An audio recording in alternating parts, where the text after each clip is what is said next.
Imagine stumbling across a forgotten classic, a 40-year-old BMW tucked away on a farm, untouched for 5 years, collecting dust and rust like a time capsule. Now, the question is, after all this time, will it run again? And will it drive under its own power all the way home? So we are on the property, as you can see.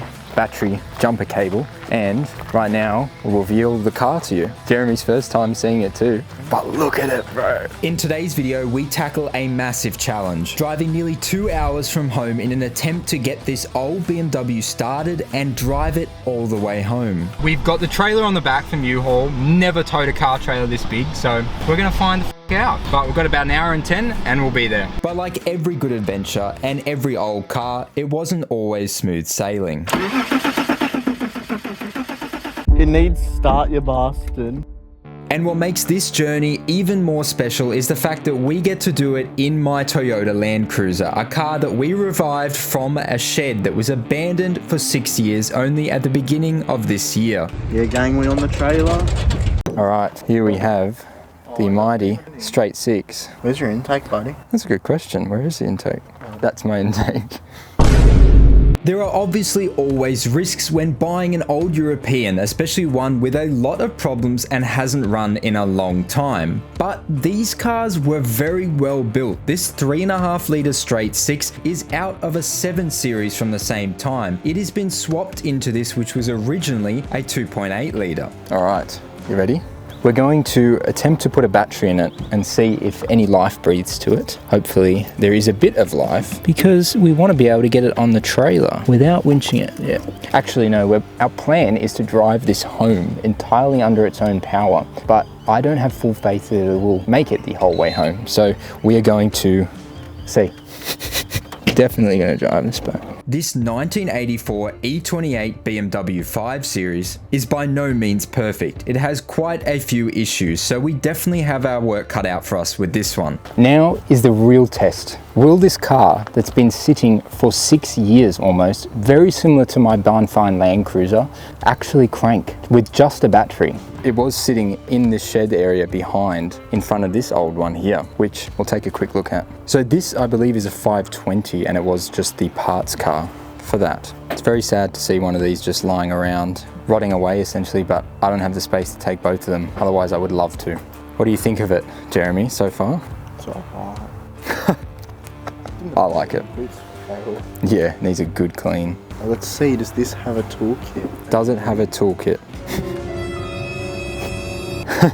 No, it does not. But just look at this interior. It is actually in really good condition. Surprisingly, the leather has held up pretty well. A few cracks here and there and some wear on the armrest, but nothing that's that bad. And to top it off, this is a manual. It's not original, but it has been swapped, and it is pretty damn rare to find one of these in manual. I am a huge lover of old BMWs, and to find a manual BMW in an E28 with a 3.5 litre straight six is possibly one of the rarest combos in Australia. And the manual transmission is quite literally the sole reason I was so determined on having this car, because I've never driven an old manual BMW. So it's essentially a bucket list item of mine. Now, to attempt to start this car after 5 or 6 years of sitting here under a carport. Let me know in the comments below if you think it'll start first go, or we're gonna have to do something to it. So now, the moment you've all been waiting for. Will it start, and will it drive all the way home? Nothing. Nothing. Not even a crank. And don't worry, before we even attempted to crank it, we made sure it had enough oil in it. About a month prior to us coming here, the previous owner had actually serviced the car and attempted to get it started. When nothing happened, he replaced the fuel pump on it, but still didn't get it started. All right, we're going to use the Exito jump pack and try and give it some more power, and hopefully it comes to life. I don't have high hopes either. Despite a lack of optimism, I am not one to shy away from a challenge, especially when it's car related. And now with the jump pack hooked up, it is attempt number 2.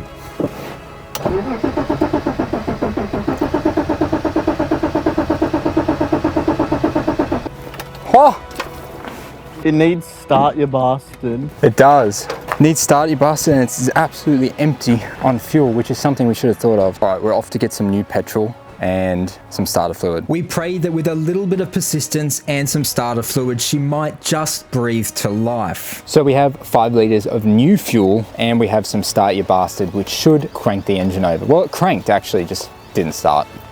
Well, it smells like fuel, so there's definitely something left in there. All right, 5 litres of Premium 98. So far, our goal of driving this car home under its own power was looking pretty slim. I mean, I can hear it going into the tank, which means it must be pretty empty, like actually hitting the bottom of the tank. I mean, the fuel gauge did say 0. Once it reprimes the line, it'll probably come 0 again.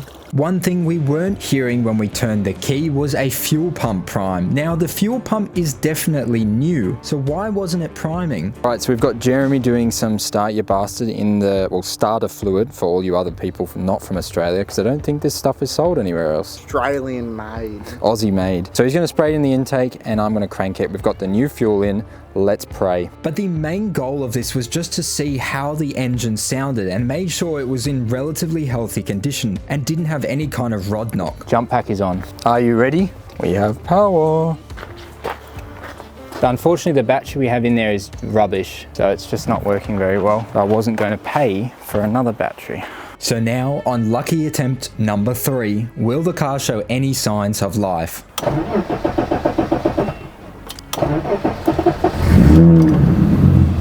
No way. No freaking way.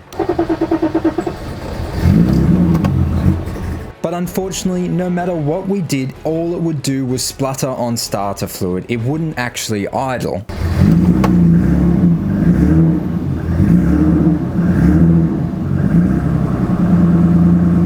Ha ha! Let's fucking go!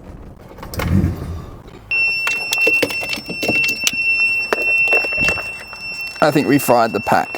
It starts, just doesn't want to stay running. But from those few seconds of it running on starter fluid, we were able to tell that the motor sounded relatively healthy. The only reason that it wouldn't be staying running is a lack of consistent fuel pressure. We can get out of your hair and put it on the trailer manually. Unfortunately, due to the car being quite low, sitting on coilovers and having an even lower hanging exhaust, we weren't able to get it onto the car trailer without damaging anything in the process. So we decided to leave it there overnight and get it towed to us in the morning.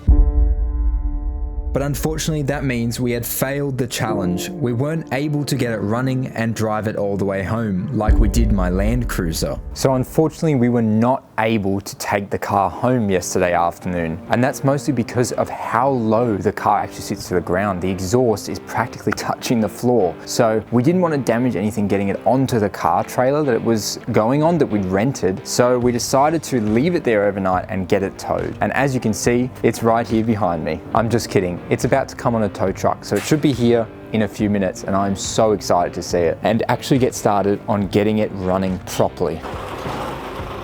And a massive thanks to GRS Towing. They did us a pretty good deal because their depot was practically right next to where this car was stored. So as you can see, we have the car back home. It just got delivered, and now we had to open the hood. That itself was a struggle because this was completely jammed shut. But now that that's done, we've got to work on figuring out what's stopping it from starting. Is it just way too low on fuel, or does it need some sort of electrical work done? When it comes to diagnosing why old cars don't run, it's a pretty simple process. If it has spark, if it has fuel and it has air, then it should be running. And as we discovered with this one, it wasn't getting fuel. It definitely had spark because you heard it run. So now the logical answer would be to check that all the fuses are intact, especially the ones relating to the fuel pump. As you can see, the engine bay is very dirty, so we do need to clean it completely. But I really want to just make sure it runs first before we put any time into actually cleaning it. I'm going to start off by checking if there's any fuel in this pressure regulator just to see if it's actually pumping a little bit up here first. The reason we started here was because I was under the impression that the fuel pump relay had already been changed, meaning that it's probably not the problem. That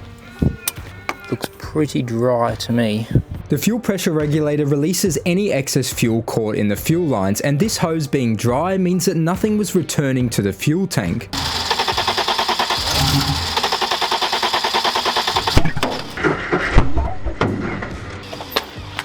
You okay?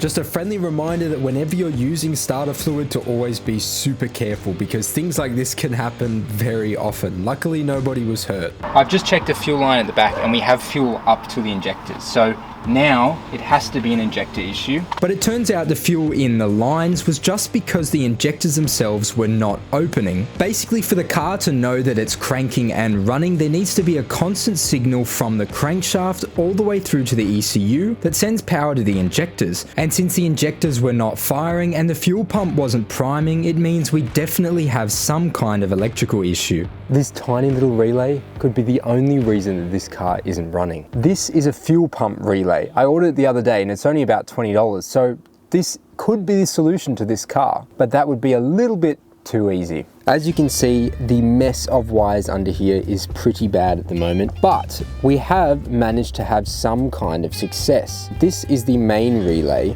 and next to it is supposed to be this fuel pump relay. But when we plugged it in this week, we still didn't hear a fuel pump prime. By removing this relay and adding in a switch, we've essentially removed the ECU safety shutoff, which means the fuel pump won't shut off when the car's switched off, which is something I would not recommend doing, but for testing purposes, it worked pretty well. So we did the old-fashioned method, and that is to basically jump the two terminals with a paper clip to see if the fuel pump would come to life, and it did. And believe it or not, the car actually ran, which I'll show you in a minute. This could be a problem with the actual wiring, or it could be a problem with the ECU. So what we've done to temporarily run the car is put a switch in place with a fuse just in case, but this means that there is no safety shutoff connected to the ECU. So what we've got to do now is find a solution to get the fuel pump to only come on when the car's coming on, without this kill switch basically.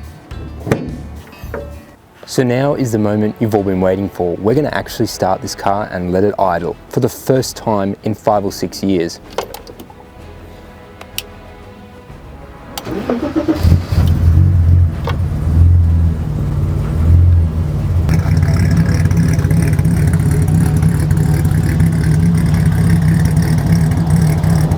Unfortunately, this is where I leave you for this video, because next time we're going to get this car completely fixed and actually driving, at least up and down the street.